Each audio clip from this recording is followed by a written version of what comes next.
Speech by Mahatma Gandhi, Inter-Asian Relations Conference, 2nd April 1947. The closing session of the Inter-Asian Relations Conference held on 2nd April 1947 was a great finale to the intense activity which marked the proceedings during the past 10 days. Over 20,000 visitors and delegates and observers gave a great ovation to Gandhiji when Mrs. Naidu introduced him as one of the greatest Asians of the age. Gandhiji, who followed Dr.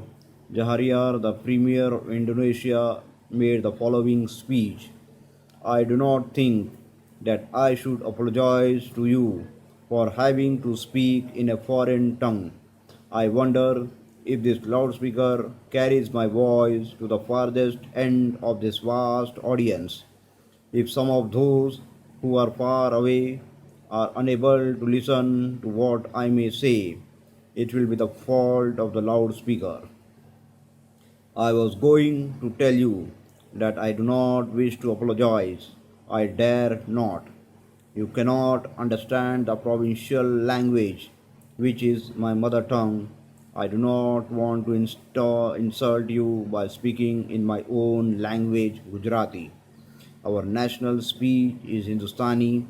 I know that it will be a long time before it can be made into an international speech. For international commerce, undoubtedly English occupies the first place. I used to hear that French was the language of diplomacy. I was told when I was young that if I wanted to go from one end of Europe to the other, I must try to pick up French. I try to learn French in order that I may be able to make myself understood. There is a rivalry between the French and the English. Having been taught English, I have naturally to resort to it. I was wondering as to what I was to speak to you. I wanted to collect my thoughts, but let me confess to you that I had no time, yet I had promised yesterday that I would try to say a few words. While I was coming with Basha Khan, I asked for a little piece of paper and pencil. I got a pen instead of a pencil. I tried to scribble a few words. You will be sorry to hear that piece of paper is not by my side, though I remember what I wanted to say. You friends have not seen the real India, and you are not meeting in conference in the midst of real India.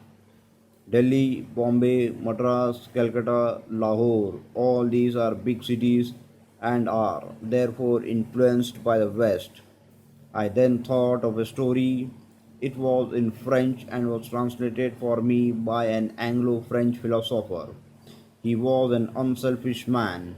He befriended me without having known me because he always sided with the minorities. I was not then in my own country. I was not only in a hopeless minority, but in a despised minority. If the Europeans in South Africa will forgive me for saying so, I was a coolie lawyer. At the time, we had no coolie doctors and we had no coolie lawyers. I was the first in the field. You know, perhaps, what is meant by the word coolie. This friend, his mother was a French woman and his father was an Englishman, said, I want to translate for you a French story. There were three scientists who went out from France in search of truth. They went to different parts of Asia. One of them found his way to India. He began to search. He went to the so-called cities of those times. Naturally, this was before British occupation, before even the Mughal period.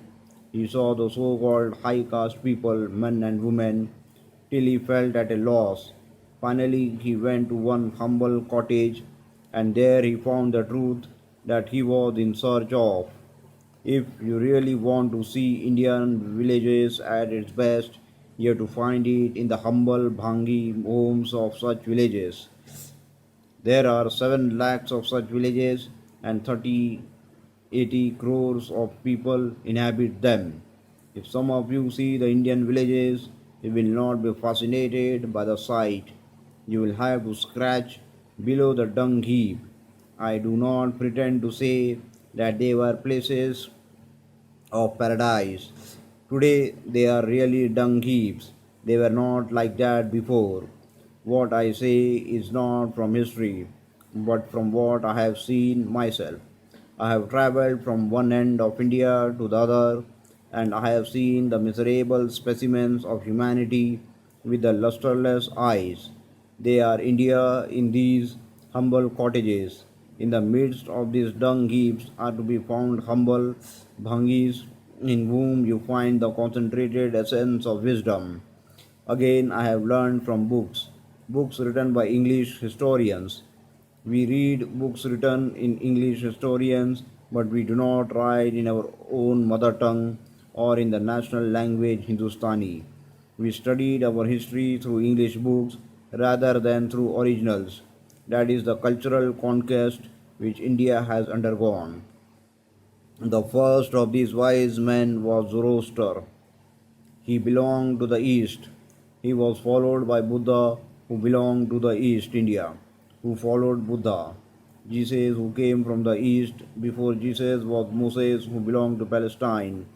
Though he was born in Egypt, and after Jesus came Muhammad, I omit my reference to Krishna and Rama and other lights. I do not call them lesser lights, but they are least known a single person in the world to match these men of Asia.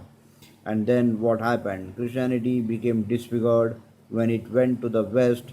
I am sorry to have to say that I would not talk any further. I have told you the story in order to make you understand that what you see in the big cities is not the real India. Certainly, the carnage that is going on before our very eyes is a shameful thing. As I said yesterday, do not carry the memory of that carnage beyond the confines of India. What I want you to understand is the message of Asia. It is not to be learned through the Western spectacles or by imitating the atom bomb. If you want to give a message of truth, I do not want merely to appeal to your head. I want to capture your heart. In this age of democracy, in this age of awakening of the poorest of the poor, you can redeliver this message with the greatest emphasis.